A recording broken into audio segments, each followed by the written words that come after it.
Bitcoin was the big two-syllable word that everybody was talking about and trying to understand. It's a method of transmitting money. That's a very effective way of transmitting money, and you can do it anonymously and all that.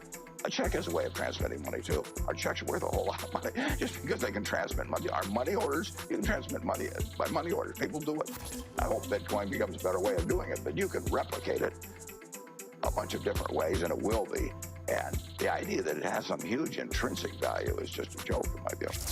Bitcoin is worthless artificial gold, which, if it succeeded, would facilitate a lot of illicit activity. Now, that is not something I think the world needs. And the fact that it's clever computer science doesn't mean that it should be widely used and that respectable people should encourage other people to speculate on it. Bitcoin reminds me of Oscar Wilde's definition of fox hunting, the pursuit of the uneatable by the unspeakable.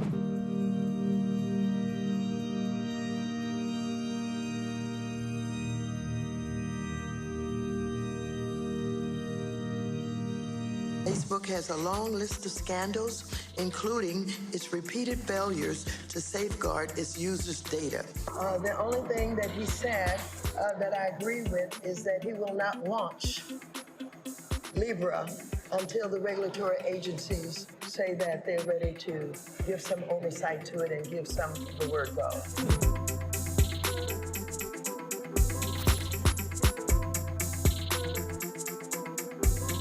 President Trump is a big fan of low interest rates.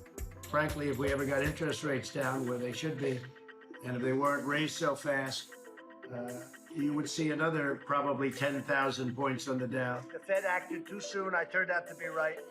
They acted too soon and too violent. Can you characterize everything that the Fed has done this past week as essentially flooding the system with money? Yes, exactly. And there's no end to your ability to do that? There is no end to our ability to do that. Is the Fed just going to print money?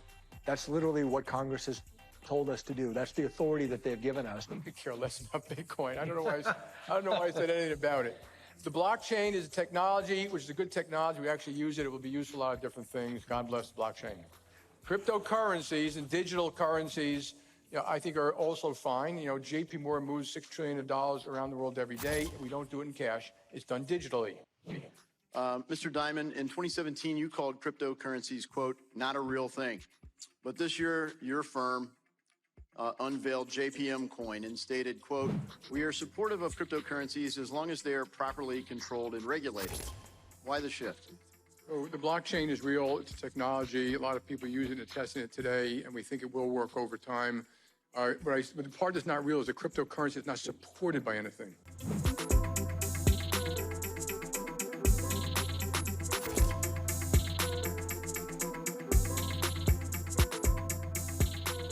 So the debate is Bitcoin versus gold. I think that all gold holders and all Bitcoin holders agree on sound money principles, and the real debate is which is the best monetary system in order to pursue the ideals of sound money. You're doing great. Keep going. You got good energy. You got a good group of people here. So just wanted to let you know that the team is behind all of you guys.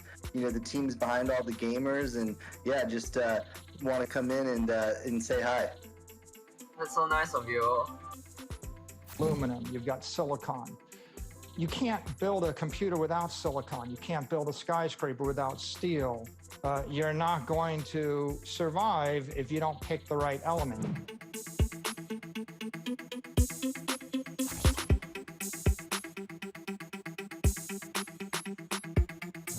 This is a Bitcoin mine hidden deep in the mountains of Sichuan in China.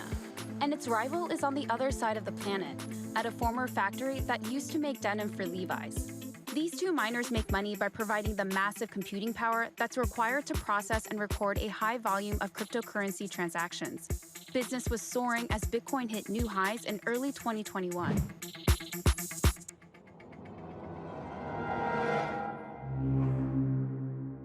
Chapter 1.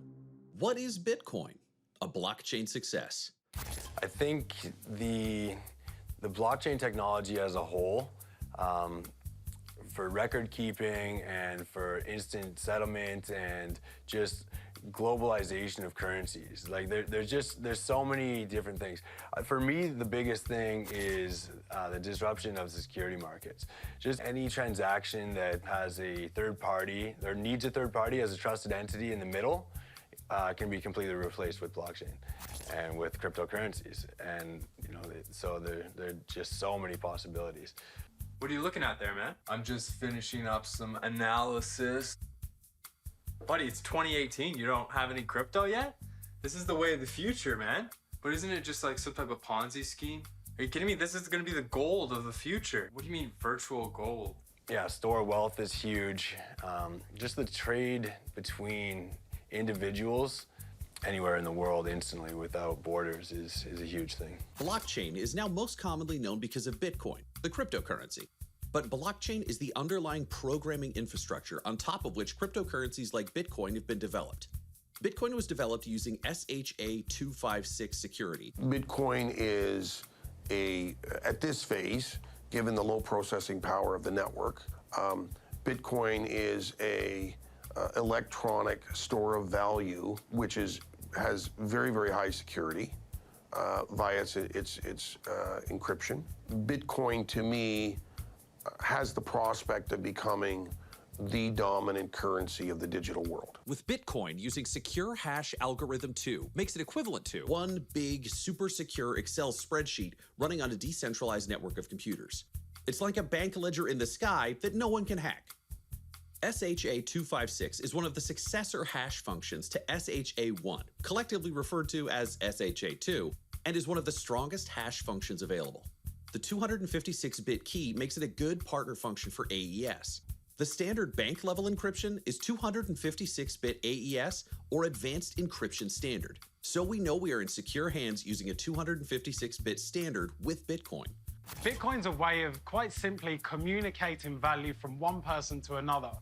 The difference here is that there's no Federal Reserve or intermediary sitting in between the transaction. It's what's called a decentralized network, meaning that it's governed and run and controlled by people that participate in the network. The incredible thing is that I could send a transaction from here in sunny Australia all the way over to somewhere in the US as an example, and there's no intermediary sitting in between to facilitate the transaction, and the settlement is instantaneous, which is absolutely incredible, and it's all built upon a blockchain, which is very unique, and that is what keeps the network secure and processes the transactions. You can think of Bitcoin as a digital ledger where anyone and everyone can record transactions, but none of the values of those transactions can be changed without everyone else being aware.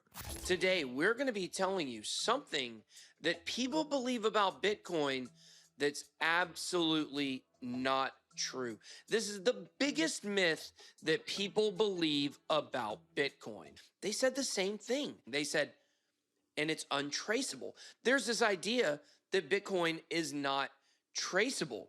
Only those who own Bitcoin and trade it over the blockchain network from person to person can take part in these changes in the open ledger.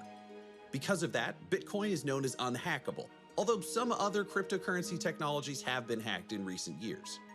Tanya and Jared Vidovic discovered cryptocurrency through Tanya's coworker a few years ago. So the Florida couple started buying Bitcoin and Ethereum using Coinbase, the largest U.S. cryptocurrency exchange. But earlier this year, the Vidovics say their account was hacked. Their investment, which had grown from a total of about $45,000 to some $168,000, was essentially wiped out. Exchanges and wallets can be hacked. Bitcoin has not, though. And the value of having an underlying platform that is available for everyone to see and that is known to be secure is pretty obvious. Did you hear about that guy who bought a pizza with Bitcoin, like in 2014? I did hear about that guy. Yeah, if he kept that today, he'd be worth like over $1 million. Are you kidding me? Could you imagine being that guy? I hope that pizza tasted good, don't you? You know, you eat every single bite of that slice. Oh. Crypto is about ownership. You are your own bank. One of the most common questions people ask me is, what is the best way to store my crypto? This is not a topic we take lightly.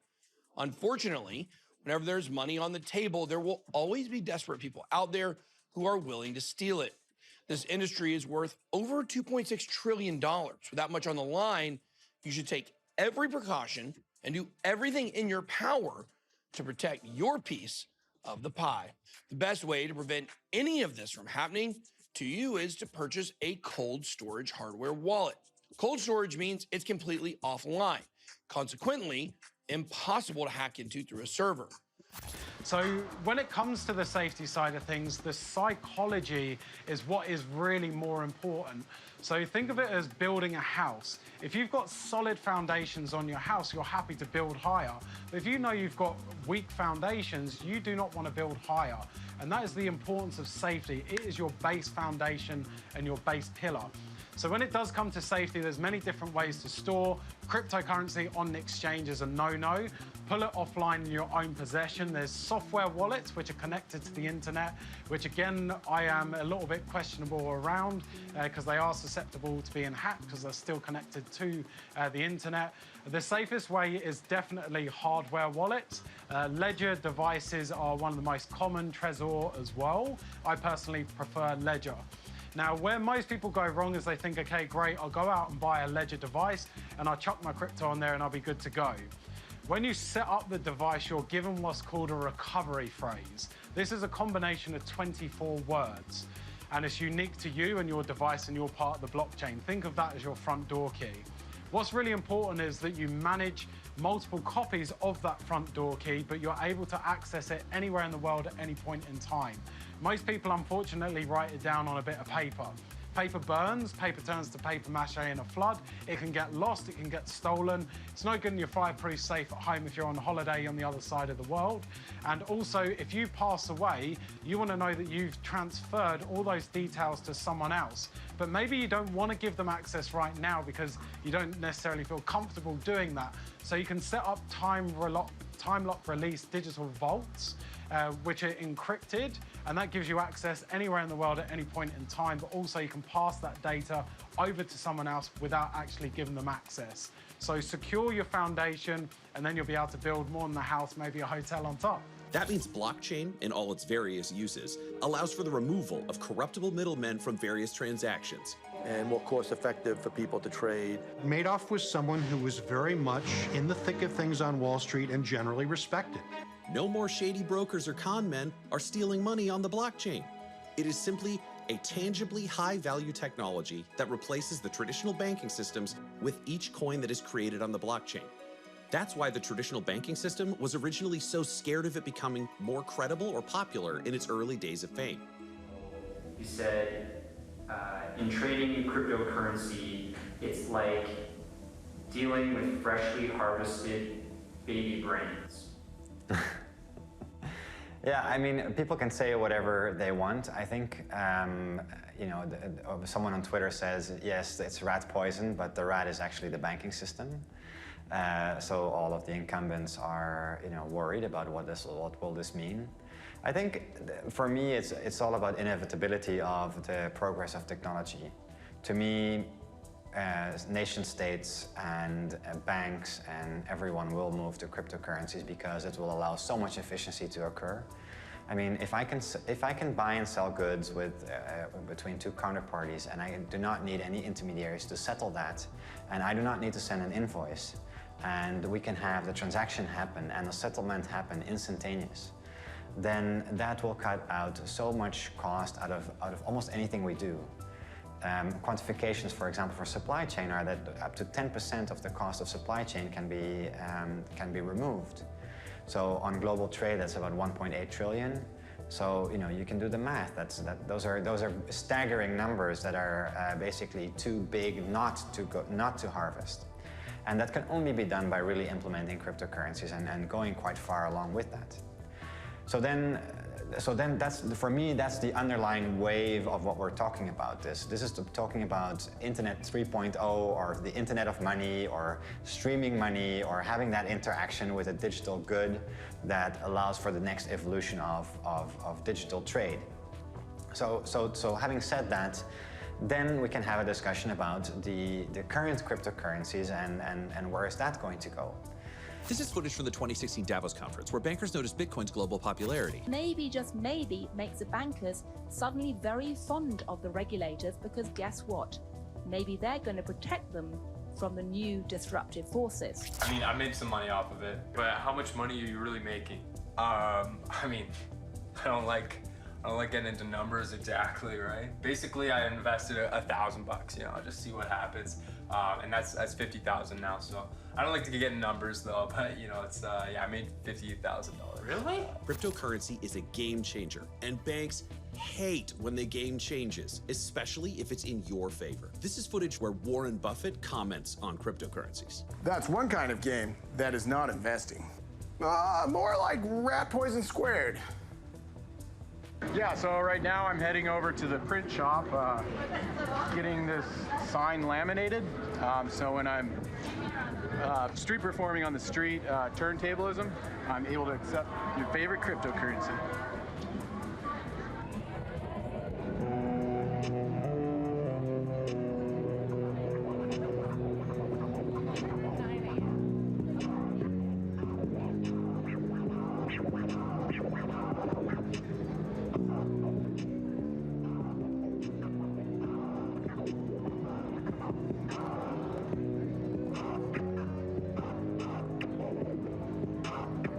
Bitcoin is a decentralized digital currency without a central bank or single administrator that can be sent from user to user on the peer-to-peer Bitcoin network without the need for intermediaries. Transactions are verified by network nodes through cryptography and recorded in a public distributed ledger called a blockchain. Decentralized currency. A bunch of people were pissed off after the 2008 financial crisis. They said, you know, these governments. And then some Japanese dude that we'll never track down invented blockchain, which allows for decentralization of cryptocurrencies. The cryptocurrency Bitcoin was invented in 2008 by an unknown person or group of people using the name Satoshi Nakamoto. If you rearrange the letters in Satoshi Nakamoto, it does spell out hidden atom, ask Sue, but that doesn't mean anything. We still don't know who designed Bitcoin. I invented Bitcoin back in 2008, 2009. I released it. Yes. I mean, I am. I've said that already. I'm going to court about that one. The whole idea was about micropayments. It's about a system that enables commercial internet use. Yeah. It enables you to have rapid, fast settlement, secure systems, many other things. It was never a store of gold. My name's Craig Wright, and I'm about to demonstrate a signing of a message with the public key that is associated with the first transaction ever done on Bitcoin. And who does the world think did that first transaction? What's the name associated with that first transaction? The monkeyer is Satoshi Nakamoto. So you're going to show me that Satoshi Nakamoto is you? Yes. Some people will believe, some people won't. And to tell you the truth, I don't really care. The currency began being used in 2009 when its implementation was released as an open source software. One of the biggest differences between traditional currency and cryptocurrency is this complete lack of a centralized accounting system. There is no central authority, no boss, and no management of the blockchain. It's a free market where you are your own boss. It's like all those internet ads about working from home, only it's real. Bitcoin is policed by its own infallible programming on the blockchain itself, and of course by the community who own it. As people purchase Bitcoin, they become stakeholders and developers who must own Bitcoin to build on top of or upgrade its technology. This is William Wang. He saw firsthand cryptocurrency sales booming in China and had the clever idea to facilitate sales of cryptocurrency to Chinese citizens in Canada with his very own exchange called Coin Season. His services facilitated some capital flight out of China into other markets around the world via cryptocurrency sales to his clients. Tell me about what most people are doing here. We have 10 people working as our IT department. Most are developers. They have 40 experience. How much money in business does your company trade in, let's say, per month? Per month? Yeah. Around 20 million US dollars. Yeah, because the cryptocurrency market in China is growing very, very fast since the 2012. And during it's actually last year, 2017, the Chinese government just banned the ICO and banned the cryptocurrency exchange platforms. So for now, people cannot register a company in China like I'm doing a cryptocurrency exchange. But in China, people can still buy and sell Bitcoin. People can still running a mining companies. It's allowed. But people when try to sell it, it's only can go through, it's called OTC, over the counter. So people can only privately sell, okay, I have Bitcoins, I want to sell to other people. I will just put an advertisement anywhere. Like people get interested, I want to buy, okay, just okay, you want to sell, I want to buy, let's make a deal. How much to cost to buy your Bitcoins. So it's called over the counter, not go through from the marketplace. Thus, the community has grown by intelligent, like-minded individuals, while their wealth grows in turn due to the rising value of Bitcoin.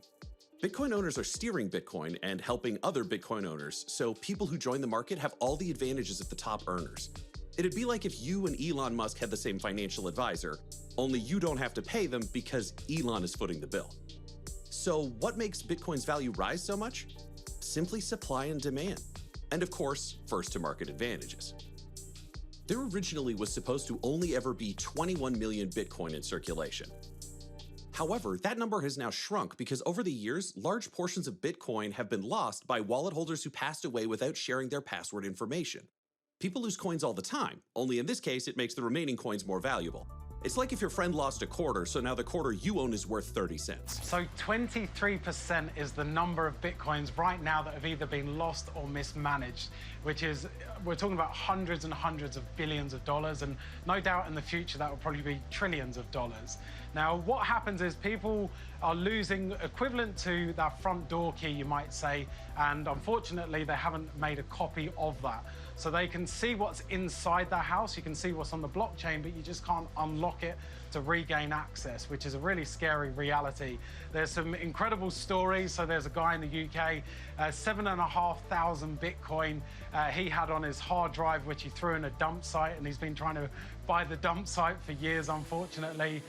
Quadriga CX is a Canadian exchange where somehow the owner was the only one that had access to everything, and he died in a quick event, and no one else was able to access it. And we're talking about hundreds and hundreds of millions of dollars of all the clients that were using the exchange. They lost access instantly.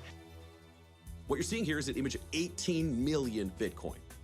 Therefore, with 7.753 billion people on the planet and only 18 million Bitcoin up for grabs, that creates high demand if more and more people decide to own it. This limited supply has allowed Bitcoin to be deemed a deflationary currency. So right now, people can't really see what gives Bitcoin or other cryptocurrencies the value and what makes it maintain its market rate.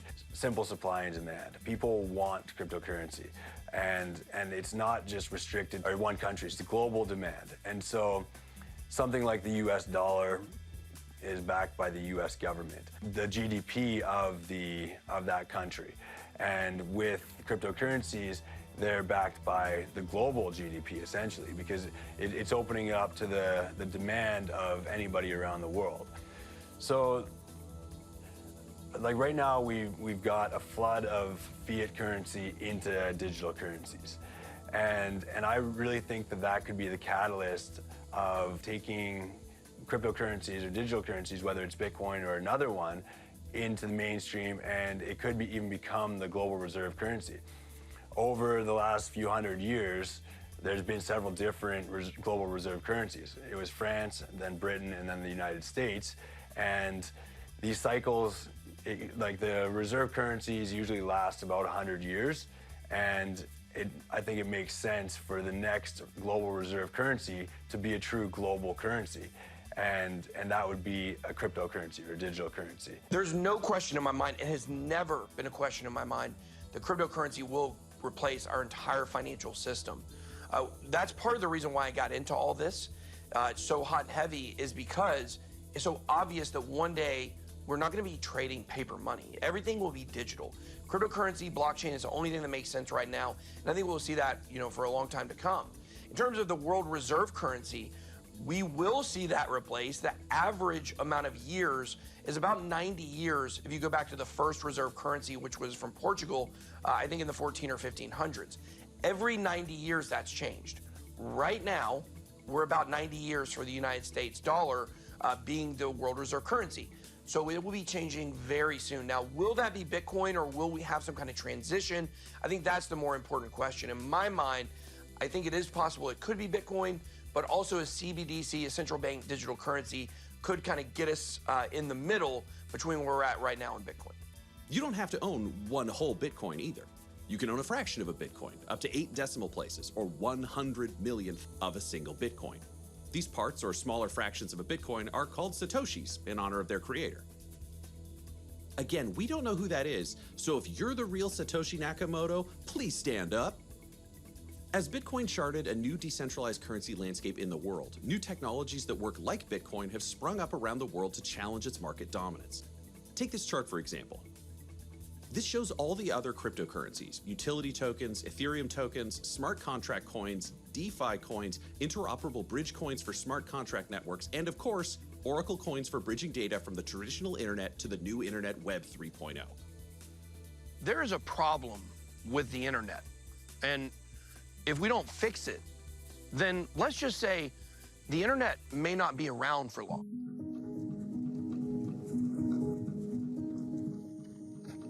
On August 6, 1991, Tim Berners-Lee created a post on a Usenet group announcing this concept of a World Wide Web. And that's when things really took off and innovation went parabolic. Humanity started seeing the potential of all these connections. Connections with thousands of servers, multiplied by thousands more servers, multiplied by thousands of computers, eventually created an internet. And we got really good at making these connections. This is because the core instructions of the internet, its protocols, were open source. You see, the internet was born to be decentralized. Anyone with a computer and a phone line could connect to someone else with a computer and a phone line and trade zeros and ones. This is War and Peace. It's a large book written by a Russian man, and it's mostly depressing. Today, this book is available on e-readers, and a lot of people have purchased it that way. But one day, War and Peace fans notice something very peculiar about the book.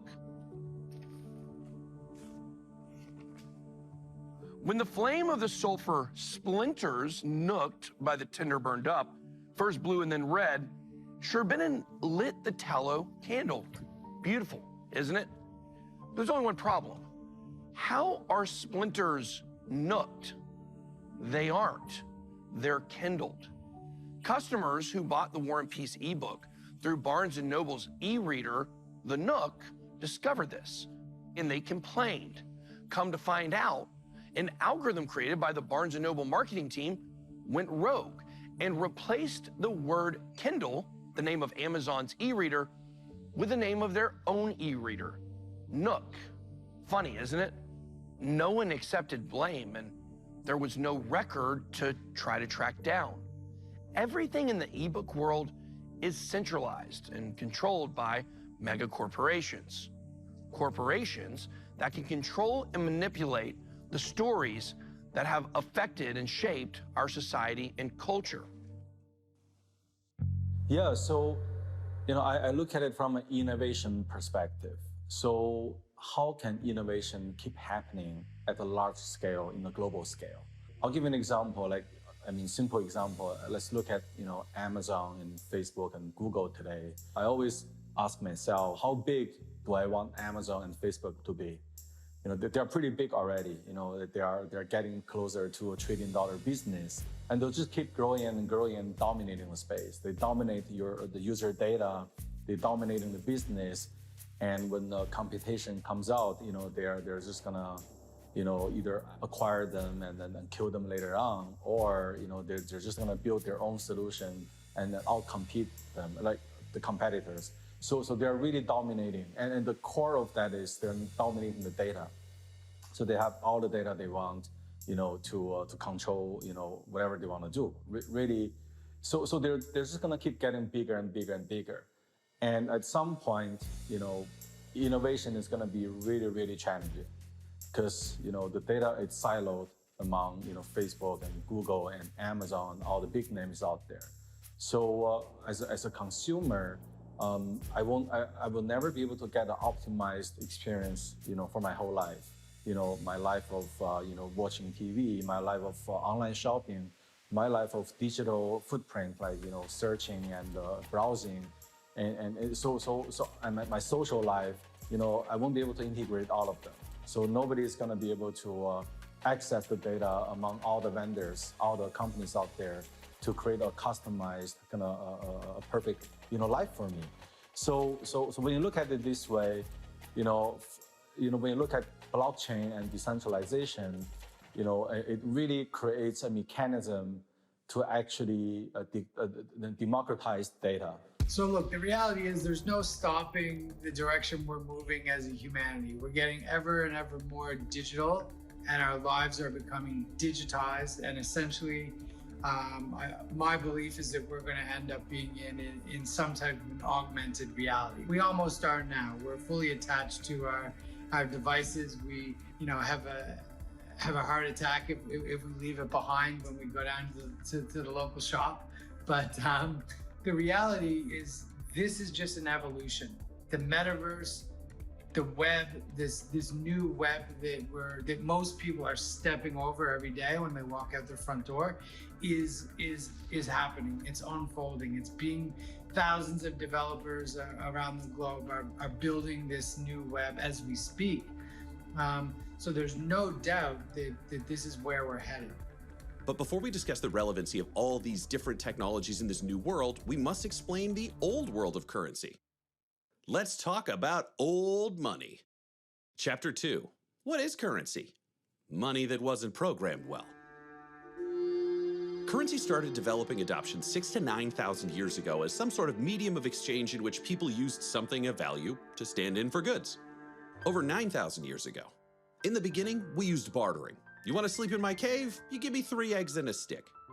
From 9,000 to 6,000 BC, we used cattle or other livestock, giving a whole new meaning to the phrase, where's the beef? 1200 BC, cowrie shells became the fashionable currency in Africa, Asia, and other countries. 1000 BC, our first metal money and coins, which were bronze and copper cowrie imitations. These were manufactured by China at the end of the Stone Age and could be considered some of the earliest forms of metal coins. It turns out Chinese knockoffs have dominated the economy for more than 3,000 years.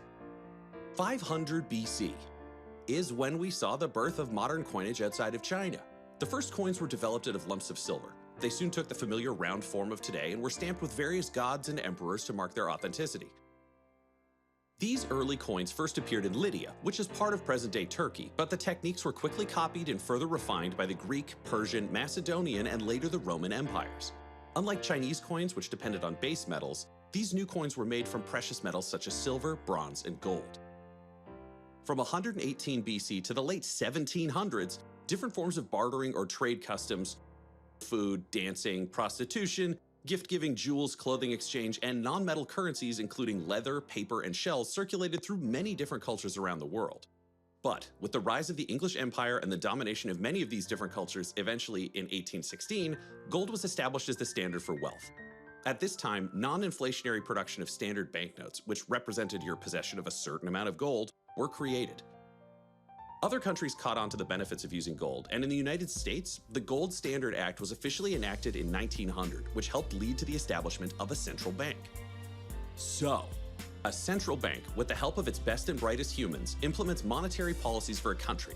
It sets the interest rate to maintain exchange rate and inflation, it regulates the banking industry in that country, and controls the entire nation's money supply. Central banks also manage foreign exchanges, government bonds, and gold reserves held within a given country. Yeah, they're super powerful and have a ton of control.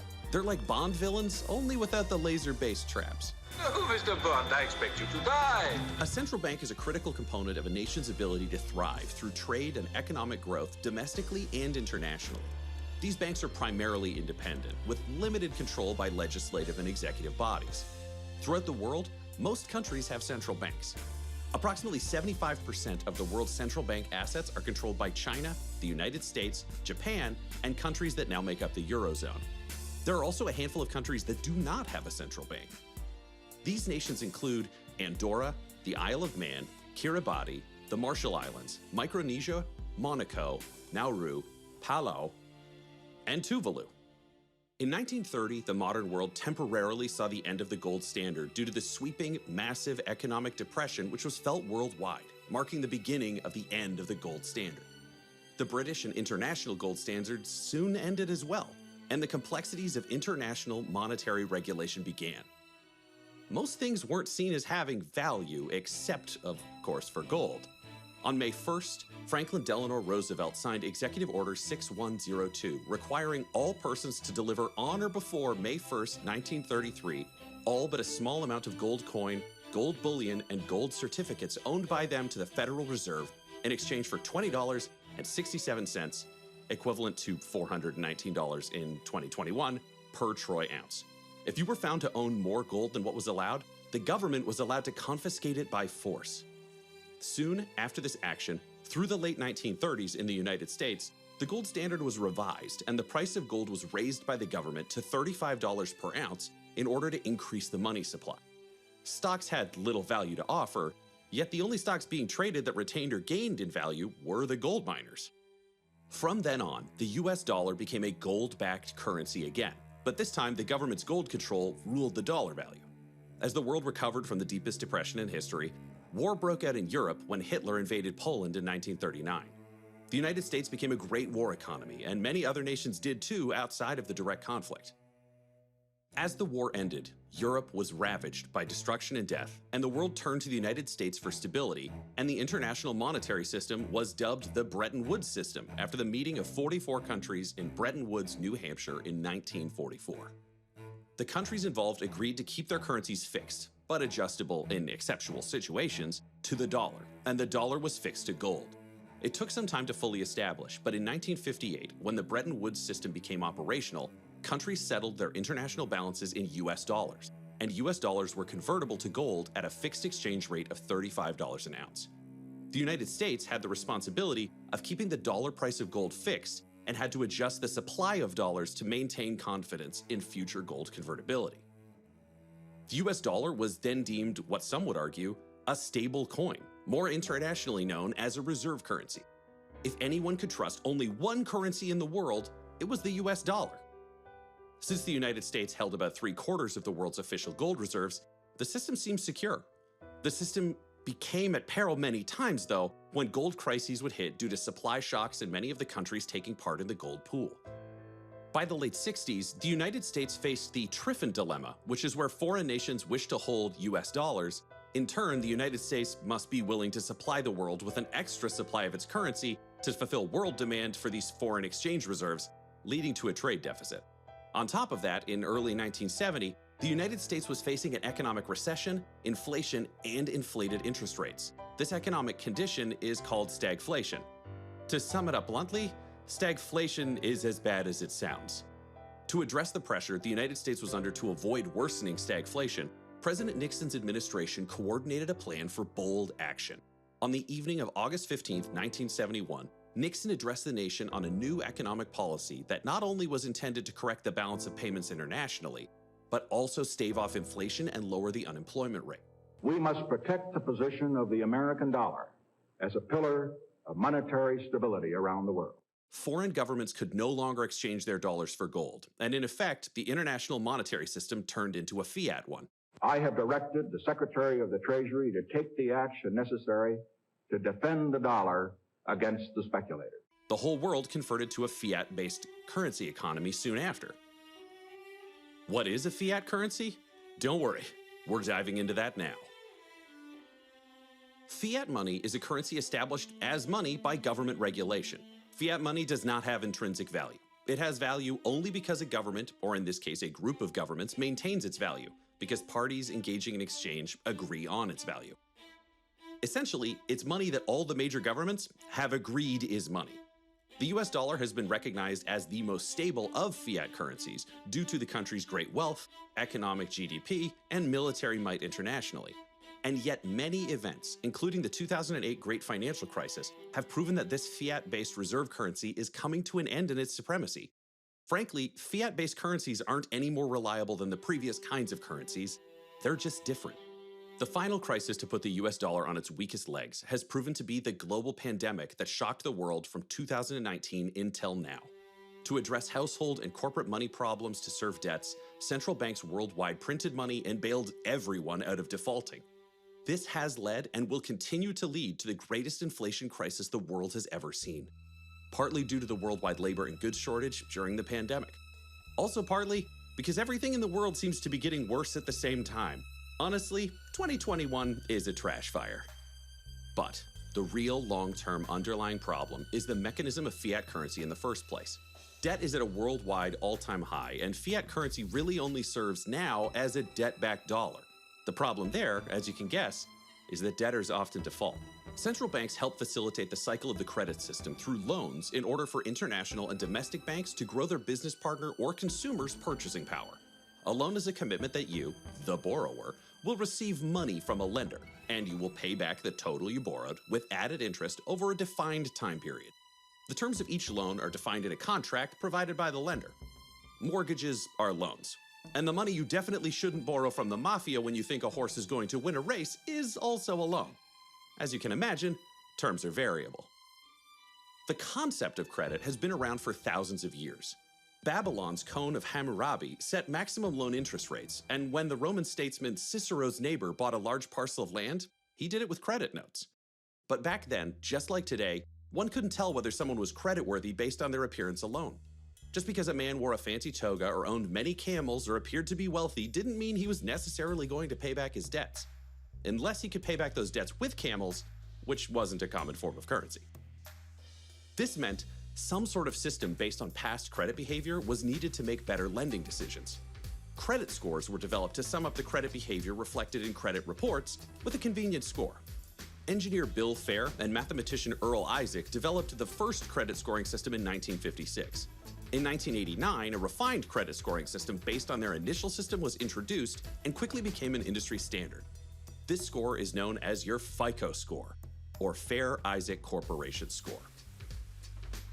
While each euro, pound, crown, ruble, dollar, and yen, of course, is somebody's asset, at the same time, it is also somebody's debt. Consumers carrying banknotes in their wallets hardly think of themselves as creditors. Nonetheless, banknotes represent the central bank's debt to banknote holders. Similarly, a bank deposit represents the bank's debt to the customer.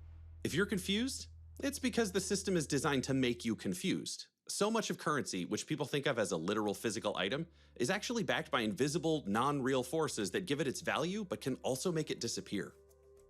Central bank money, for example, is created when a domestic or foreign bank borrows from the central bank.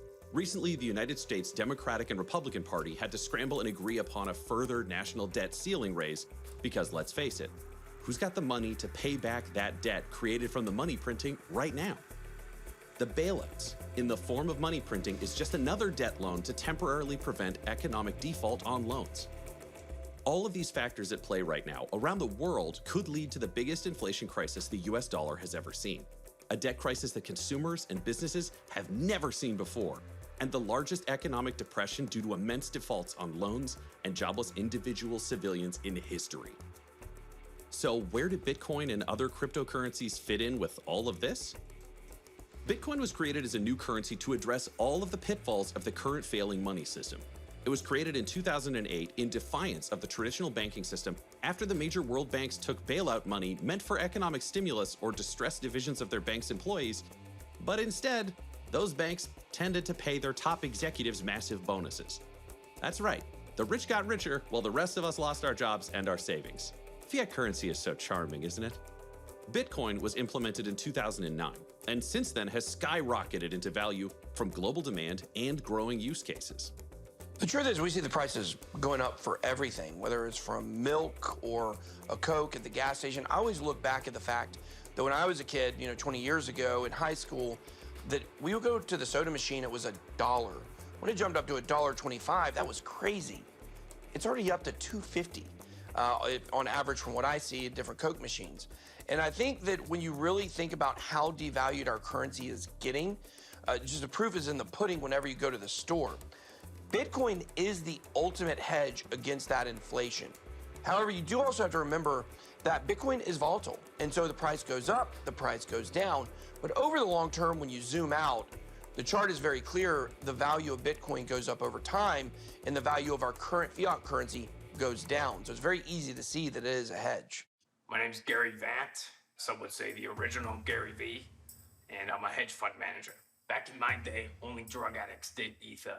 And they knew it was bad for you. Now all these kids are getting Ether, Ethereum, and they don't know they're gonna lose their livelihood. Here's a question for you, Mr. Smart Documentary Guy. What is Bitcoin backed by? What is it backed by? That's right, nothing. You're gambling. You may as well bet your money on a casino. May as well go down to the craps table, throw it on 26 red, be like, here we go, baby, it's to the moon. Because that's what you sound like, you're gambling. And it's sad. It's pathetic. The last thing any of us finance guys do is gamble. I'm done with this. I'm done asking about Bitcoin. I'm done people telling me about Bitcoin this, Bitcoin that. Talk to me in 20 years. It's like investing in Pogs, okay? It's gonna be worth nothing. Big money, corporations, governments, they don't lose. But valiant effort on these young kids, okay? Honestly, have a time with it, okay? I lived through the .com crash. I lived through that. Okay? I saw what happened. I'm seeing it all over again. 3,000% gains this, 4,000% gains that. It's not sustainable. People are putting their life savings into this. It's unheard of. I can't believe it. I don't like seeing it. I feel sad for when it's all gonna come crashing down. And who are they gonna blame when it comes crashing down? They're gonna be looking at us. The hedge fund managers, the financial people, like, why didn't you warn us? Well, here we are. Here we are warning you. I'm telling you, mark my words. It will be dead. Does anyone have a Macallan 18 around here? I'm parched. Jesus. Where do you see that space or those entities being affected by this revolution in technology and sort of the way of economy and doing things? So true technological innovation does two things. It starts to limit intermediaries through disintermediation, and technology removes friction, which goes to price. So as you see technology innovate, you'll see intermediaries displaced, and you'll see prices dropping. That's pretty good stuff. So the traditional intermediation of the financial world, where you need banks, accountants, custodians to validate, store value, validate different parts of the transaction, and then through their technology process it, typically through large central databases. Blockchain threatens to displace all that. And through the distributed ledger technology, we basically see the introduction of a methodology that eliminates two things. The long-term issue of the double spend, where basically in Internet 1.0, the beauty of Internet 1.0 is, being able to disseminate information through copies. The bad thing is you don't want to be able to copy money and be able to spend the same dollar 500 times over and defraud 499 people through the process, because there's only one true transaction in that transaction. So with blockchain, with the distributed ledger, the intermediary is knocked out of the process. You obviate the need for traditional trust-based third parties who provide all that function set.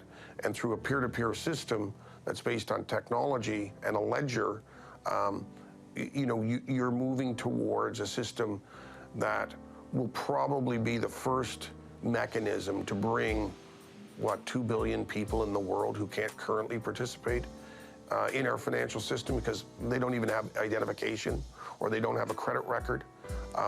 We're going to see blockchain open up the financial services world to an entire generation of people who've had no access. And the reason they've had no access is it's too expensive and it's too difficult to get into the system. Now, we will examine some of Bitcoin and cryptocurrency's many functions that make it better than traditional money. Chapter 3, Cryptocurrency Mining. A better way to create new money. Bitcoins are created as a reward for a process known as mining. Mining refers to using a computer or graphical processing unit, often a powerful specialized one, to solve elaborate math problems. Come on up and I can show you my apartment, my mining operation. The center where I do all my technical analysis and day trading, swing trading of cryptocurrencies. This is Brian McCluskey. He's one of the early do-it-yourself crypto mining adopters. We visited his home in Montreal, Quebec, where energy prices are the lowest across Canada. He mines different crypto coins at home and then trades them online for other coins or sells them for fiat. So yeah, this is one of my machines here that I actually broke the antenna. I was building these cabinets over here and I accidentally jammed it down into a piece of wood. Now that's offline, so I'm not making money from that one right now. Yeah. Move this out of the way for you. Yeah, these are GT 1060s, RX 580. This is AMD, these are NVIDIA. These ones I mine Zcash with, and this one mines Ether. For now, at least, they've got the ASICs coming out, which might make this obsolete in a few weeks or a month or two.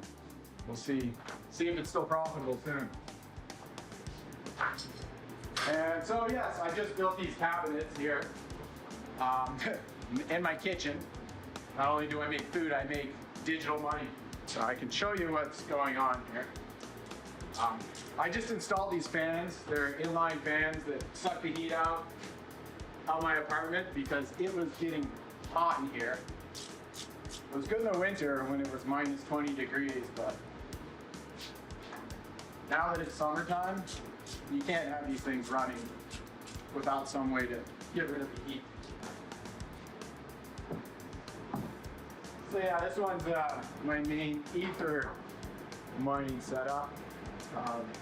These are all RX 580s. These two are GT 1060s. Can give you a shot of what it looks like. Easy access in case it goes offline when I'm not here. Can shut her down, click of a button. Give you the rundown real quick. Maybe do a little bit of maintenance for you too. All right, here's the bad boy. I made the case myself. Got a motherboard, 9 GPUs on this one, 2 power sources. It was cheaper to buy 2 of them rather than a bigger one with more wattage. Pretty much the cheapest chip you can get, a little bit of RAM, solid state drive. It was an absolute headache. Interfacing with the software, troubleshooting. I didn't mind the building part, but if I had known how much of a headache it was going to be trying to troubleshoot, optimize everything, that I might not have undertook the whole ordeal. But yeah, we'll see if it pays off. The ROI was quite a bit better when I made the decision to build these mining computers, but yeah, we'll see. Prices are changing, how difficult, how quickly you mine the coins. Yeah, only time will tell. This process takes a great deal of time and electricity, but once the computer solves enough problems and submits their answers, a coin is earned, or fractions of one, and released from an existing coin pool to the miner, who is the person who owns the computer doing the math. This means, like gold, the mining of Bitcoins is carried out competitively, and theoretically anyone can do so if they have the right equipment. William, why don't you tell me about how you first found out about Bitcoin? Yeah, sure.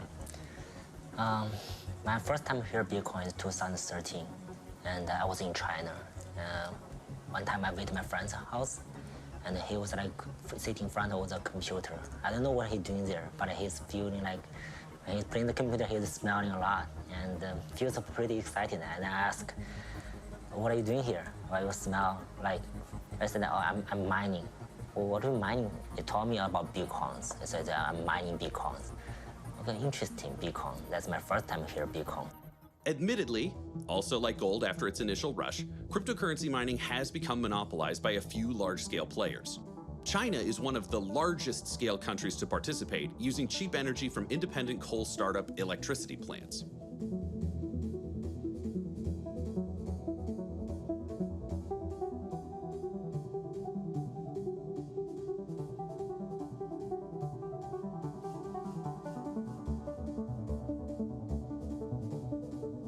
That recently came to an end with sweeping Chinese laws stopping companies and individuals in China from mining, so that means they're out of the game, maybe, for now. But there are other companies who will reap greater returns from the downfall of China's crypto trading and mining crackdown. One such company is Hive, based out of Canada, which is operating globally on green energy solutions in Iceland, Sweden, Quebec, and Vancouver. This company mines using geothermal, wind, and hydroelectricity. They broker 2-year contracts for fixed energy pricing and run server farm-sized operations that mine Ethereum and Bitcoin. Once they have stored these cryptocurrencies, they can either keep them in a cold wallet offline, send them to exchanges to be sold for fiat currency, or keep them in cloud storage systems. They're mining currency, and just like a mine, they are bringing in a tremendous profit. Ethereum and Bitcoin can be exchanged for other currencies, products, and services, but the real-world value of the coins is extremely volatile. You can also mine other currencies, for example, Shiba Inu coin. Hey folks, this is Darcy Weir, filmmaker behind this documentary. I just wanted to show you what I did to start mining Shiba Inu coin. This is a new meme coin that's basically started their own decentralized exchange. They're doing DEFI, and they're getting into the metaverse sort of tokenization of things. I thought it was so interesting. I thought just for a little project, I would download this program called XMRig, which is this little executable here. And all you have to do is modify the pool mine command in that file from their website. This is the command line. They tell you how to do it pretty much right off their website. Whenever I right-click this and say run as administrator, this kicks off and this shows real time what is happening. So there's some jobs that are being sent, some mathematical problems that are being sent to my computer. I accept them. What you see here is my hash rate per second. So I'm making approximately 7,782 Shiba Inu coins per problem. And I can track that here on this website called unminable.com. I just put in my wallet address. So far I've mined 444,196 Shiba Inu coin with a few different computers I had lying around. I am a nerd, yes. You might be asking yourself, why would he mine Shiba Inu coin, and what is Shiba Inu coin? Well, I'm glad you asked, because things are about to get ridiculous. Chapter 4, Meme Coins. Digital money that's funny. Coming up, bad news for savers, as even those with high-interest savings accounts are seeing their money disappear thanks to inflation. But first, we'll detail every possible thing you could die from. He's a rational investor, dividend digester, saves some of his paycheck just like all his ancestors. Him looking for high yields? That's never the case. He's seeking 6% returns. Slow and steady wins the race. But when he checks his accounts just to see what they're fielding, it's like driving in Maryland. Ain't nobody yielding. What is he to do? He shouldn't be in a drought. So he visits his advisor just to sort it all out. Inflation's higher than your bond rate. That's what I was fearing. So your savings account is slowly disappearing and your CDs are pointless. That's not very funny. What would you like me to do? Put it all in dog money. Dog money, dog money, dog money, dog money. I'm trading it in for dog money, dog money, dog money, dog money, dog money. I'm putting it all in dog money. My 401k is now a 401k9. The sum of my net worth ain't no longer in a straight line.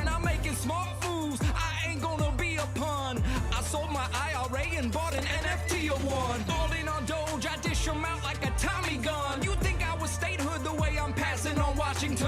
I feel like Matt Gates, you know what I mean? Assuring everybody it's above 18. It's a modern day gold rush, the prices will boom. Like Reggie White versus the Oilers, I'm headed straight to the moon. My broker's calling, you know that it's on. Buy dog money, don't stop till it's dawn. 1 more airbase, 2 more museums, 3 more walls, 4 more Supremes, 5 more stadiums. We're all out of fiat. Can you take trillions of these and go and make a Xerox? We pay our debts in our currency that might be unfurled if it's no longer the reserve currency of the world. Confidence in the dollar is permanent. Just ask any scholar. People are exchanging their dollars for dog money. Dog money? Dog money. Dog money. We trading it in for dog money. Dog money. Dog money. Dog money. Dog money. I'm putting it all in dog money.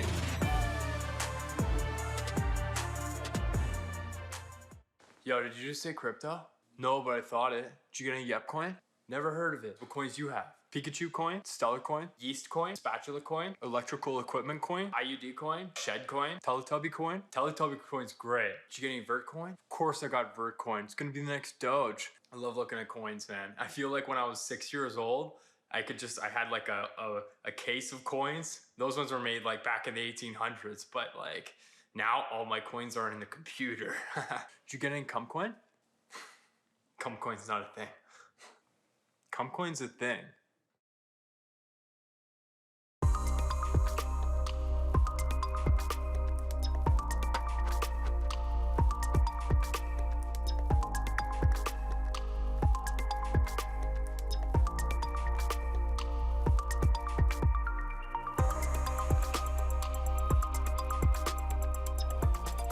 So look, meme coins. Look, you gotta love them and hate them, right? Me personally, I'm not a person that invests in meme coins or speculates on meme coins. It just doesn't suit me. I don't want to spend my mental capacity on them. But they certainly hold a place in the market. I think they bring a lot of people, a lot of wealth that know how to trade and that know how, I joke that, Shiba Inu and Dogecoin were invented for sophisticated, educated traders to take money from soccer moms.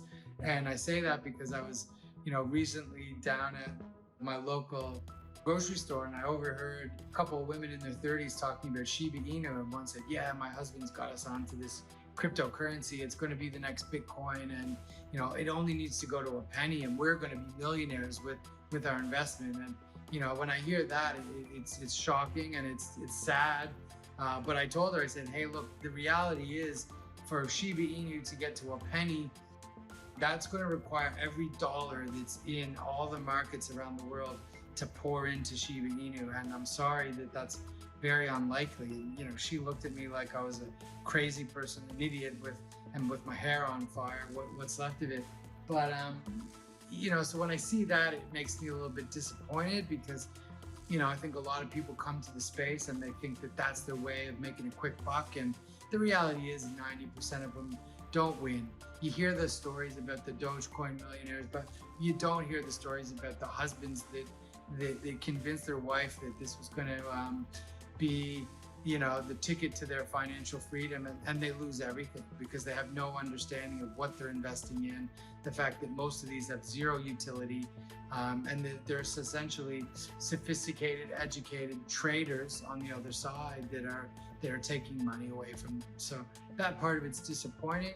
I think that they can be a little bit fun for people that are more sophisticated and they can look at a chart and see what's happening. But yeah, for the general public, I think it's pretty sad. But look, I don't think they're going anywhere. Me personally, if you ask me, we're probably looking at Mongoose coin is going to be, will overtake Doge at some point. And what could Mongoose coin do to crypto coin? Crypto is many different things. Cryptocurrency is an incredibly volatile investment that aspires to be a currency that might displace or at least compete with the dollar. A stable coin aspires to be incredibly stable and is tied to the dollar. What they share is a culture, a vibe, a stick it to the man moniker. A belief that somehow this is new and hip and an attack on the powers of society. These governments and But the fact is that the advocates of crypto represent the powers in our society. The powers in our society on Wall Street and in Washington have spent millions and are trying to make billions or trillions in the crypto world. These include Goldman Sachs, JP Morgan, Visa, BlackRock, Citadel, Musk, and Zuckerberg. Not to mention the CEOs that are before us here today. Everyone before us today is a crypto advocate. We will at some point hear from the crypto critics. We won't hear from CEOs. We'll hear from academics with their pencils and pens. Today we hear from the CEOs with their lobbyists, their PACs, and their power. And we wonder why we won't be able to protect investors. The regulators need to listen to this hearing very carefully. With all the money and power on one side, we will not be able to pass meaningful legislation. Don't cop out and say, well, you're not going to do anything until we pass meaningful legislation. And if you wonder about where the power is, Zuckerberg had to come here himself and sit there. Brian Armstrong sent his number 2. And Tether doesn't bother to show up at all. Zuckerberg did not have a day in the park. He did not enjoy it, but he had to come. Armstrong didn't, and Tether ain't here at all. Now, the number one threat to cryptocurrency is crypto. Bitcoin could be displaced by Ether, which could be displaced by Dodge, which could be displaced by Hamster Coin. And then there's Cobra Coin. And what could Mongoose Coin do to crypto coin? Chapter 5, Utility Tokens and Crypto Coins. Not necessarily digital money, but a technology worth investing in. But what are all these other digital cryptocurrencies? They're not all digital money. Some are competing to be better than Bitcoin. Some are stable coins which are competing to be better than fiat currency like US dollars.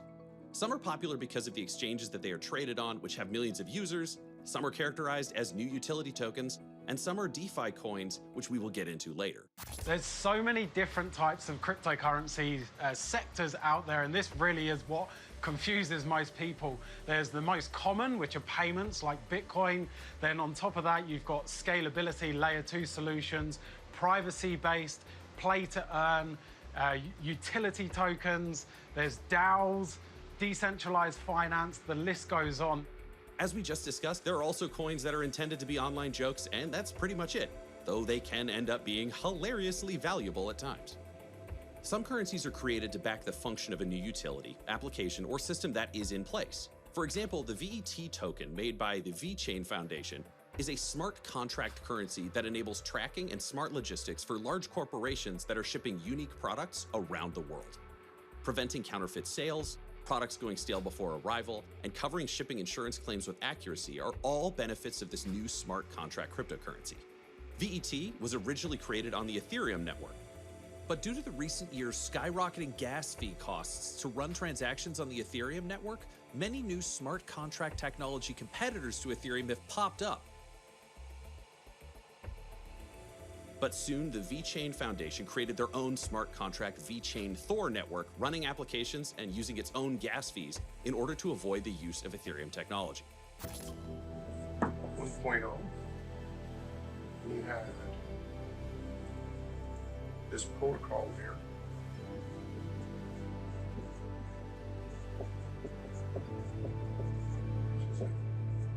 TCP, IP, other stuff, right? Now, that protocol layer was essentially owned by the government or universities or, whatever. And while incredibly valuable and forming the roadway for the internet, what happened was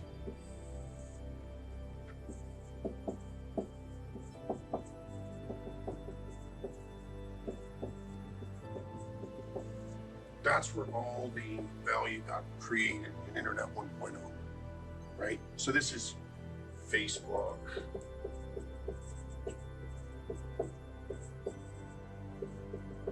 Google. Right? This is 2.0. This was transmission of information. And the next wave, which we've been waiting for since 1548 with the invention of accounting, this is value. And value in all its forms, right? Not just money.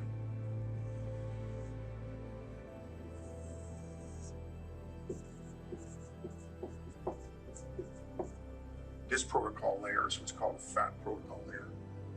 And Bitcoin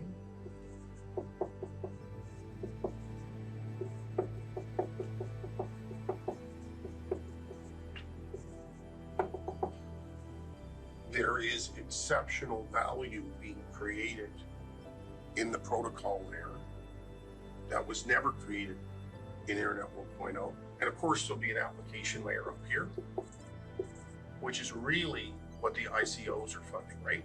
That's why don't get caught up in hundreds of coins. This is just fuel to drive innovation. Much of it, well, many of the applications are being built on ERC20, where Ethereum created a system based on smart contracts where you can build the application without having to replicate all of the plumbing necessary, right? So there's an incredible value being created here already, and this is going to be obviously incredibly valuable. That's why don't get caught up in too much in how many currencies there are. Those currencies are just the fuel for the application layer. That's what's so different about this time around and exciting. That's how I look at it. And that's not my thinking. That's people way smarter than me. That's their thinking. But I just find it very compelling because I lived this layer. I was an entrepreneur in Silicon Valley for this. And now I'm a person in financial services, which is easily one of the industries that's going to get disrupted. And this makes enormous sense to me. And then the last thing I'd say to you is, what's really cool is blockchain is really the protocol layer for virtual reality, AI, the Internet of Things, biotech, meats. So this is what's really going to change everything. Everyone's thinking, this is blockchain. Blockchain is the new protocol layer that's going to enable the integration of all of these technologies. That's why blockchain is so powerful. That's why it's so intellectually interesting to me. As you can see, businesses and tech companies are already finding new uses for blockchain technology. It's a chain you can use for everything, except weirdly fixing your bike. A smart contract is a computer program or a transaction protocol which is intended to automatically execute, control, or document legally relevant events and actions when predetermined conditions are met according to the terms of a contract or an agreement. Ethereum, for example, is a new smart contract network or application layer for developers and businesses to build applications onto. Just like the digital ecosystems such as Microsoft, Apple OS, or Android, Ethereum is a new blockchain-based ecosystem where developers can go to build more secure and faster applications without having to pay Google, Amazon, or Microsoft for internet real estate to lease. So there's a clear distinction between mining and staking. So mining, if you think about Bitcoin mining as an example, the whole purpose of it is to secure the network, process every single transaction that takes place. Now, how this is done is by completing complex algorithms. If you go on Google and have a quick look, you'll see there are warehouses filled of computers with graphics cards, and all they do is mine Bitcoin by completing these complex algorithms. And what that effectively does is chain together all of the transactions in blocks, and that's where the name blockchain comes from. The difference between that and staking is when you personally own the cryptocurrencies and you stake them, meaning put them forward to the network to process and help support the blockchain network. Think of it as more so like owning money, putting it into the bank and receiving interest on that.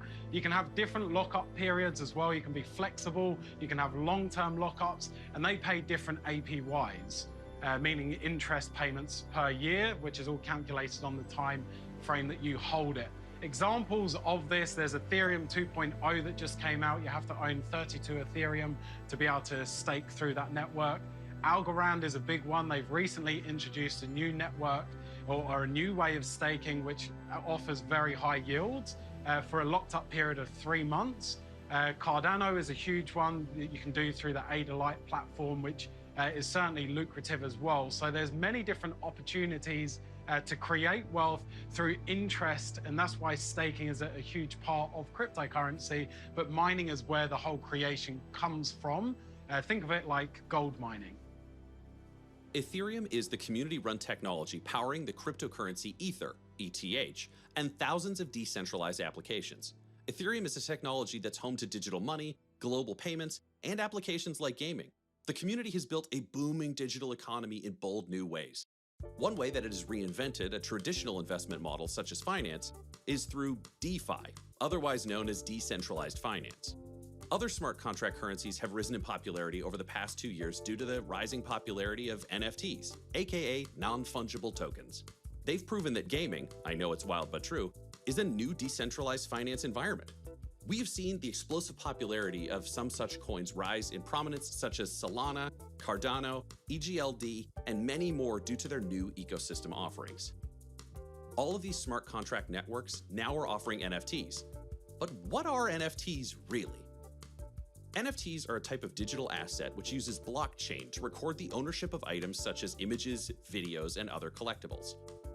Their roaring popularity has baffled many, but the explosive growth shows no sign of abating. With international art auctions at a major disadvantage of not having buyers from around the world able to attend due to the pandemic, NFT sales have skyrocketed. Furthermore, Axie Infinity is a popular online game that created an ecosystem of NFTs to play with through battles and adventures. As you can see from third world economies in the Philippines and Venezuela, many youth and tech-savvy individuals now have access to money in a digital economy like never before. Play to earn crypto games are in the spotlight today among users and regulators in the Philippines. So, I understand that your center of gravity is kind of in the Philippines, and the Philippines has also been home to Axie Infinity, which has just been like going gangbusters. So, what is it about the Philippines specifically that is become like the center for this sort of gaming universe? So before the COVID pandemic, there was already a 20 to 30% unemployed. So Hungry Ghost Academy was something that was cooked up pretty much after having been an early investor in Axie Infinity and the governance token for the project. I'd only done a small amount of research into this before I saw, I think we might be sitting on the Super Mario Brothers of the blockchain here. So I made an investment in the project and sat back, and it had a big run up. And when it did, I thought, geez, I've got to really get a deep understanding of what's happening here. What is this game? I'm not a gamer, but when I really looked at, this Pokemon-like creatures, a team of Pokemon-like creatures that were NFTs that you needed to own to do person versus person battles with other people on the blockchain, and to earn a token called SLP, I thought, wait a second, I had a couple of sleepless nights. I had goosebumps when I really understood the potential of this. But not being a gamer and not being someone that wanted to become a gamer, I knew I needed help because I had a vision that there could be something really special here. So I went onto Fiverr.com and I put up an ad looking for a guru, an expert in the game. And I found a young man, 22-year-old kid from the Philippines, single dad. He was working 12 hours a day for Microsoft doing data entry. He'd spend 7 hours a day in public transport back and forth. So this guy's life was basically fully dedicated to making $6 per day $6 per day to feed his young child. So we cooked up an idea about having me be the backer, having me be the investor and purchase these NFT assets, and then be able to bring on what we call scholars, people from his community that could basically borrow the NFTs, earn the lion's share of the SLP, and pay a small fee to essentially rent the assets. This was, probably the moment when this really got hatched, and we had our big vision to feed people, to help people, and to give them, I guess, a place in this emerging economy, was when I really knew that Web 3.0 is going to be completely revolutionary. An important thing to note in all of these different opportunities to own is this. Some coins will remain stronger than others based on the network in which they live on, or their scarcity, or their potential to solve real-world problems and become more widely adopted, or because the team behind them are developing the technology that makes these cryptos run. And the fundamentals of the business financially behind the coin are also a considerable factor. Having covered a small section of the massive crypto space available to invest your time and money into, let's discuss how to invest and strategies. Chapter 6, Investment Strategies. The man who chases too many rabbits catches none. We don't want the rich to get richer, we want you to get richer. How does one put their money into the crypto market? First of all, we can confirm that throwing money at your computer screen does not work. So there's a number of different ways that you can buy cryptocurrencies. The most common is centralized exchanges. So if you're over in Canada, Netcoins is a big name one. If you're in the UK or US, Coinbase, who have actually done an IPO recently. They're a publicly listed company now, which is good because it adds in more regulation that they have to go through, securing your transactions as such and facilitating the exchange. Here in sunny Australia, you've got SwiftX, Independent Reserve are some of the big name ones. For more unique-based coins or more coin pairings and a more advanced platform, you can certainly use something like Binance. In certain parts of the world, there are restrictions, but for the most part, you can use that. And it's a much more in-depth exchange I've personally found through my experience, and that's what I use. Past that, you can use decentralized exchanges, which get a little bit more complex. PancakeSwap is a great example of that. And there's also OTC, which means over the counter.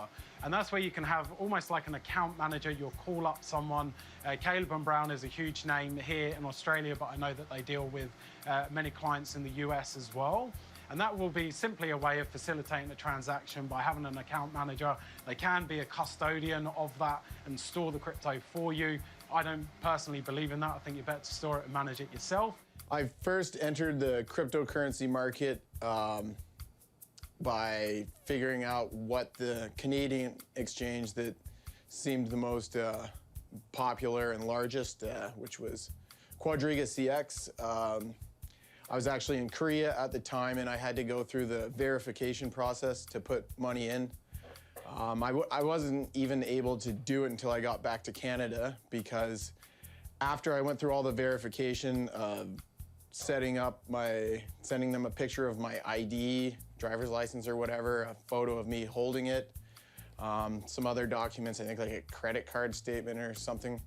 But yeah, it was quite the process, and it took a while. And then once I actually did get it all set up, I wasn't able to easily transfer money from my account to the exchange. I had to actually go to the bank, get a bank draft, go to the post office, physically bring this piece of paper to the post office, stick it in an envelope, send it in the mail, snail mail, you know, this new groundbreaking technology of the future.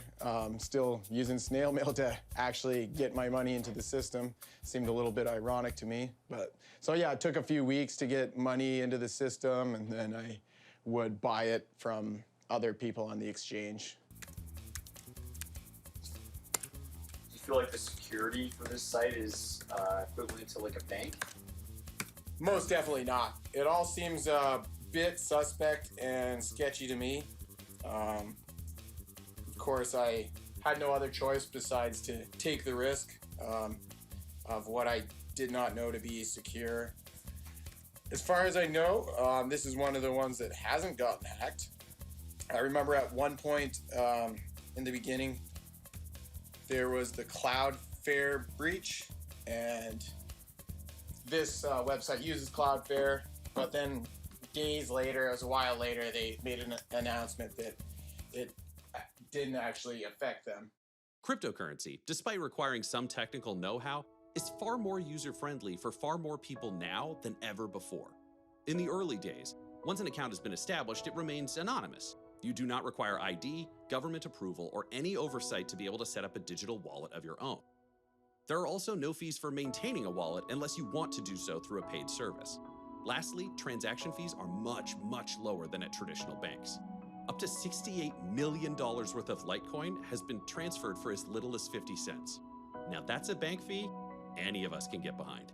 Nowadays, with the rise of exchanges like Coinbase and many large investment firms from Wall Street entering the fray, governments have stepped up regulation for crypto exchanges. This in turn requires users follow typical KYC banking laws that are actively trading on these exchanges and requires them to eventually declare their capital gains on these investments. So, costs are down, anonymity is improved, and government approvals are coming down the road. Of course, this scares Wall Street bankers and worries them for losing future profits per users that adopt new crypto online banking. As we've said before, banks want to make the most money and for you to make a little. Cryptocurrency flips that script. Admittedly, just like fiat currency financing, there can be shadier elements involved in crypto practices. Unfortunately, the reality is with crypto, it's generally everything people don't understand about money and technology combined. It can be very hard to decipher between what really has value and what is just hype. If you go down the pub, your mate John will tell you about the latest and greatest opportunity that is just 2, 3, 5x. Or if you jump on Facebook groups, there'll be people that are telling you, buy this coin the same as YouTube, all the information that we spoke about earlier. So what we really want to do is extract all of that down and identify firstly things like trends. What are really topical trends that are coming up, because then you can identify high-performing, high-growth opportunities. When you come across them though, then you want to be able to analyze them for yourself. And it's really about having a succinct process that you go through step by step, literally as a tick list. That's going to help you get consistency in your outcome, and it's going to ensure that you cover everything off. So an example of this, you wouldn't go and buy a property, an investment property, let's say, by going on a real estate website, scrolling through and saying, I like the sound of that one, or that has a great front door and it looks fantastic. You would want to know which area am I going to invest in, what type of property can I really afford, does it have developments within residential or education, transport, public facilities, parks, all of these things. And it's no different from cryptocurrency. You want to identify who's behind the project, who's really driving this, have they got past success, what value does this bring, what's the tokenomics behind it, how does it all work? Encapsulating all of these things in a strict process that you use consistently, that's what's going to help you get results, rather than jumping on the latest and greatest buzz coins that your friends told you about. But cryptocurrencies are a boon for underprivileged and actively oppressed populations everywhere who can use these currencies to create more financial freedoms without the permissions of their governments. Tell me how you felt about cryptocurrency in general and Bitcoin back in December of 2017 when the value was skyrocketing to $19,000 US per Bitcoin. Well, it was definitely a bullish time. I was thinking, how high can it really go eventually? I've always been looking at it from a long-term investment standpoint. I bought Bitcoin to hold it for years, hoping that maybe I'm buying a $1,200 lottery ticket that has better odds than a lottery ticket that you'll buy from the store. And so I thought about maybe I should sell it at one point when it was pretty close to the top. But I didn't end up selling it just because there was the fear of missing out. what if it goes up to $100,000? And I sold it at $20,000. So yeah, I didn't sell it. Of course, it later took a downturn, went down, I think first down to like around 15,000 or maybe lower teens, went back up to 17, and then it came down and made it down to 6,000. And so when that happened, I was like, okay, I was pretty much, as they say, catching falling knives as the price was plummeting. So I was investing in more Bitcoin on the way down, thinking that, okay, it's just gonna go down and then bounce back up. But it kept on going, Ether, Litecoin, maybe some Ripple. And so it kept on going down and down, and that was kind of stressful. And I was like, okay, there's something I could be doing better. I should educate myself on how to take advantage of these opportunities and not lose out on potential gains that I could have made. So that's why I started studying technical analysis. Here's Joe. He runs a crypto investment strategy school, and his goal is to make people successful in this space like no other investment advisor can. When it comes to investment strategies, you should really know all of your entry and exit points before you even invest a single dollar into the market. Otherwise, unfortunately, you'll get emotionally triggered and the market will gobble you up quite simply. In terms of strategies, every single person should have a different strategy because it's based upon someone's risk level, skill level, financial position and financial goals, and everyone has different makeups of those, therefore different strategies would apply. One top tip and one secret to being a successful investor is make less decisions. People get caught up in the hype of things like day trading and they want to move in and out of the market all the time. But when you actually focus down and look at the risk that you're taking and the potential returns from that, and also the fact that you're competing against bots, which are all built on algorithms and you're trading against them, there's added risk to it. The other strategy that I find people take that are newer to crypto is hodling, hold on for dear life, which you may or may not heard of. And that clearly doesn't sound like a great personalized strategy to be using. When the market conditions are ripe, what can often happen is it's going through the roof and everyone's chucking money into the market and thinking, this is easy, I can get rich. And think of it as throwing 3 darts at a dartboard with your eyes closed and you can hit bullseye with all of them. It doesn't mean that you're a professional dart player. And soon in the near future, when there's volatility and movements in the market, which if we reflect back in 2017, there's been a 60% correction.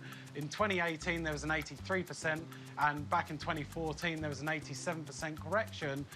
You can throw the same 3 darts at the dartboard moments later and they hit the thin metal wire and they come back and unfortunately stick in your foot, which isn't going to be a good place to be. So that's important to distinguish the difference between that. When it comes to building your own personalized strategies here, you can have lower risk things like dollar cost averaging. Then you can identify, bring in different pieces of the puzzle like market sentiment and driver, technical analysis, your on-chain data, which we spoke about earlier, linking those together to identify clear exit points for you to minimize your risk and also be in a position to re-enter in. There's other more advanced things like dead cat bounce that you can use, which is a technical term which more advanced traders will absolutely use to determine when there's been a change of trend.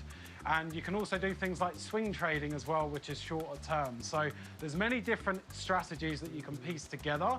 It's about having a plan of attack, because if you don't have a plan, you're planning to fail.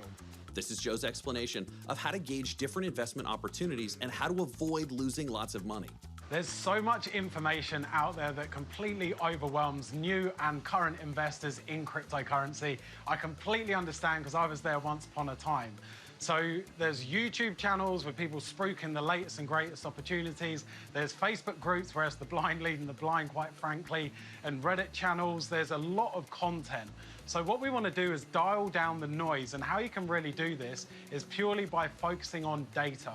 Data does not lie. It's one of my favorite lines that I always share with my clients. So the incredible thing with cryptocurrencies, it's all built on top of a blockchain.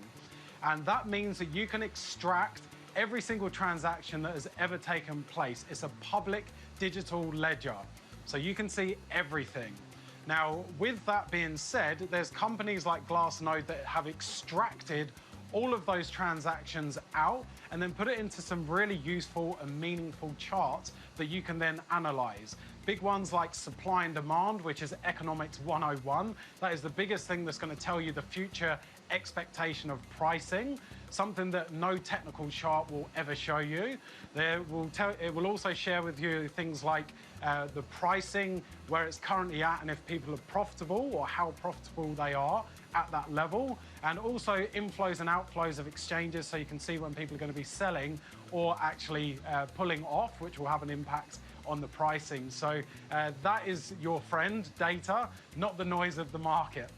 This all includes investment psychology, investment strategy, security, transacting, and fundamental investment analysis. It's important to know that there are also tax implications, and you need to know what those tax implications are and which countries have income tax laws designed to track individuals' capital gains and tax them. You also need to know if this will be a factor involving cryptocurrency. Well, there's one big question. How have so many people been making millions of dollars through investing in the DeFi industry? Chapter 7, DeFi, Decentralized Finance Built on Internet 3.0. Decentralized finance refers to the infrastructure, processes, and technologies used to disintermediate financial transactions. As 2021 draws to a close, it can be easy to forget just how far the crypto space has come in the past 12 months. And you know what? It feels great. Because after years out in the wilderness, crypto is having a Simba moment, poised and ready to stake its claim as the future of finance. Think about it. Wasn't long ago they called us crazy. Times have changed. The world is waking up to what we've always known is inevitable. One of the biggest shifts we've seen is the incredible rise of DeFi, something that was only theoretically possible just a few years ago. Today, it's worth $250 billion, and it's just getting started. In this video, we'll be looking at some of the top DeFi projects you need to know about to supercharge your gains in 2022. Let's get it. In addition to mining for coins, much of the current cryptocurrency boom has occurred due to purchasing and trading of coins, i.e. purchasing coins from miners or digital exchanges using another form of currency, either traditional government-issued money, which is called fiat currency, as we've explained, or using a different cryptocurrency. Many people have made their fortunes doing this kind of trading, as the decentralized crypto markets can vary wildly. Bitcoin has seen some pretty wild swings this year, but one teenager, he's managed to make it work for him. Eric Finman invested in Bitcoin when he was just 12 years old. Well, now he's 19 years old. You are, folks, looking at a 19-year-old self-made millionaire. But others have lost their fortunes. It's a fast-paced, high-risk investment environment in the short term. But some people are still making money off this concept tonight, and a lot of you have been asking about it. So now you're going to hear from a Southwest Florida man who claims he went from rags to riches. Dylan Fine is living the dream. 24 years old. I'm able to literally travel, do what I want to do. You can lose money, sure. But it's one of those rare places where you can make a fortune in a few years, months, days, or even hours. I'm sitting in this bed, in the studio apartment, and I just became a millionaire. Right now. This is Glauber Contasoto, a.k.a. the Doge Father, Slum Doge Millionaire, Reservoir Doge. Chapter 8, the future of Bitcoin. Why cryptocurrency is here to stay. If all of this hasn't convinced you that the world of cryptocurrency investments has only just begun, then let's hear some closing remarks from the professionals. So I think with Bitcoin and why it's here within its future and why it's definitely going to stay, in my personal opinion. So why anything exists is because it supersedes something else that maybe isn't as productive or effective as what it once was. And that's why Bitcoin, I believe, is going to be here into the future, because it's superseding a broken monetary system where we're printing money into oblivion, which has no hard cap to it, meaning no limitation to its supply. In terms of the interest rates, they're cutting interest rates to try to re-stimulate the economy there, and then they're giving money away with all the stimulus around it, which is a big challenge. And when you try to increase the interest rates, that's when everything starts to fall apart.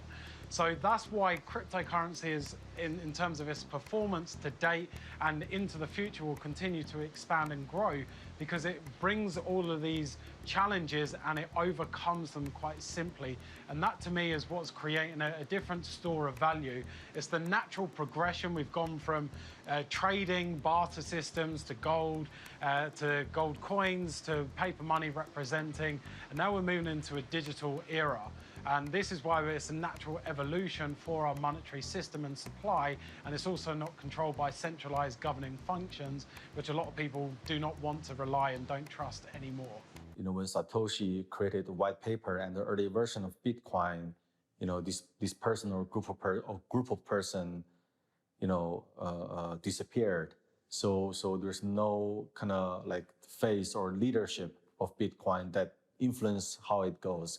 It's you know, it's truly it's pretty much the most decentralized way it can be.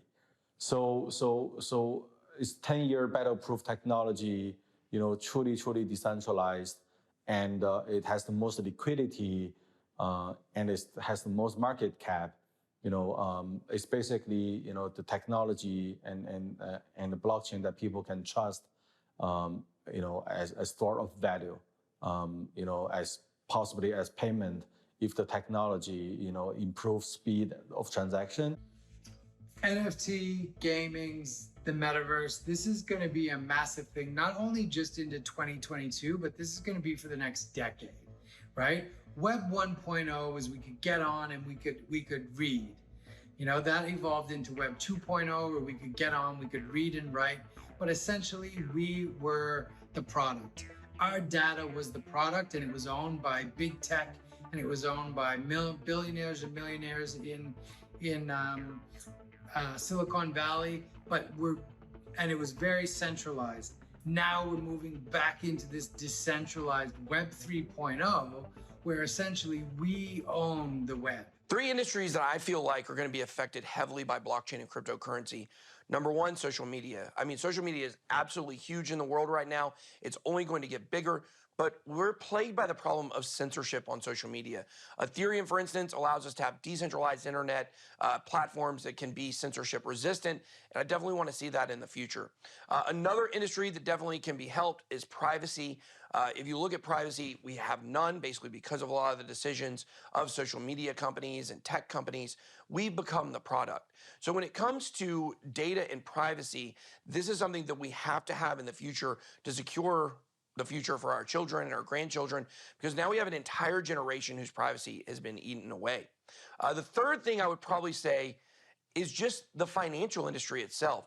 Decentralized finance is something that's going to completely replace banks. It's going to completely replace lenders, the old way of doing things, and I can't wait to see it happen. Honestly, we have a lot of problems with banks, a lot of frustration spending our own money, which is not the way it's supposed to be. So definitely can't wait until DeFi takes over. Because there's too much value, there's too much social utility attached to this for it not to. Yeah, I sat across from this woman yesterday when I was hopping on the plane. She said, "Oh, what do you got all this camera gear for?" And I said, "Shooting a documentary on Bitcoin." And she said, "Oh, you know what? I've heard about Bitcoin, but I guarantee you I'll never get involved with that. I don't think I'll ever put my money into something like that." And I said to her, "You know what? People said the same thing about the internet when it first came out. And look where it is now." Yeah. And I guarantee you in the next 10 years, you're going to have some kind of money invested in some form of blockchain currency, whether you like it or not. Yep. Yep. Maybe PayPal will come out with something Yep. and make it easier for people. Maybe the traditional banking systems will start accepting cryptocurrency, and people will want to take $10,000 of Canadian money and put it into whatever that is worth in Australian money, but through a cryptocurrency vehicle, because it settles quicker. There may be crashes in the market in future, there may be booms, but the world of blockchain, just like the world of the internet, will always be with us, especially now more than ever that there are so many applicable uses for it. The future of crypto has only just begun. I mean, to really predict the value of Bitcoin is hard for me, but I mean, if I'd have to go by my gut, I would say, you know, we've sort of had this bottom. I feel that there's a lot of interest from financial institutions, from family offices, from a lot of other people that weren't in there yet, that are now slowly buying their way in bit by bit into the market.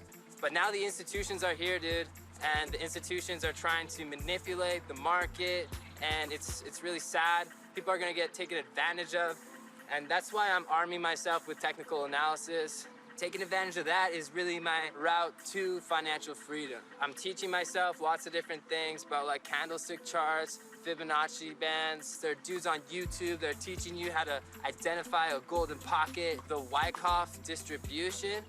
Epic. Wyckoff was a guy from the 20s who was angry about all these institutions using market manipulation to basically steal money from the general public. He made what the institutions do known so that we can recognize the psychological manipulation that these institutions use to take all of our money. So that's why you gotta arm yourself with technical analysis, but you don't need to be in a basement, man. You can just chill out here. I trade. I go, hey, I'm gonna buy some Doge. Hey, I'm gonna buy some Ethereum, maybe some Shiba Inu if I'm feeling risky. Some days I make a lot, you know? I'm down a lot right now. But you're never gonna be always at your highest high. That's part of taking on risk. It's just like surfing, dude. Like when you're surfing, you're never always gonna be on your biggest wave. You gotta paddle, you gotta ride the little ones, you gotta prepare, you gotta get stronger. And right now it's paddle time, man. That's all it is. So that's psychologically how I handle things when I'm in lower lows. Yeah, sometimes I'll have a bad day in crypto. I start pulling the grass and then I'm like, oh no, I'm so sorry. You know, the grass is alive too. That can't feel good. They're gonna be like, why does he sniffle and move his head so much? So for anybody who wants to get involved in cryptocurrency or possibly invest in cryptocurrency, the 4 steps I would say would be number 1, research and get educated. That's the most important thing. A lot of people ask the question, what is crypto? It's not the question. You should be asking, how can I learn about crypto? There's a lot of educational resources out there. If you're just putting money into ticker symbols and you don't know what they mean, you're not gonna be here long term. You gotta understand what the technology is. You don't have to understand it in detail, but you have to understand a little bit about the use case of what you're investing in. Number 2, pick your platform. Do you want to choose something like PayPal? Do you want to choose something like Coinbase? I would definitely say Coinbase is a good place to start. You're going to be able to own your own crypto there more than any of those other places. And then you're going to have to learn how to transfer it and have ownership. So the third thing would be learn about custody. Learn about owning your crypto, because each of those places I mentioned, whether it's Coinbase or whether it's PayPal or whether it's, you know, the stock market, all those have different levels of ownership of cryptocurrency. The ultimate level of ownership of cryptocurrency is owning your own private keys, your own assets, so no intermediary can get in the middle. It's really just another form of security. To me, you know, people say to me all the time, there's 1,500 currencies in this crazy crypto world. You know, this is madness. It's just security of a company. It's just another form of quasi-equity. It's some slice of ownership in the entity that may be a security or maybe a utility, but it's not a traditional currency in the way that people think of it. The coins I view differently. The coins are really the fuel that drive the individual creation of applications relating to the white papers that are used to do the coin offerings.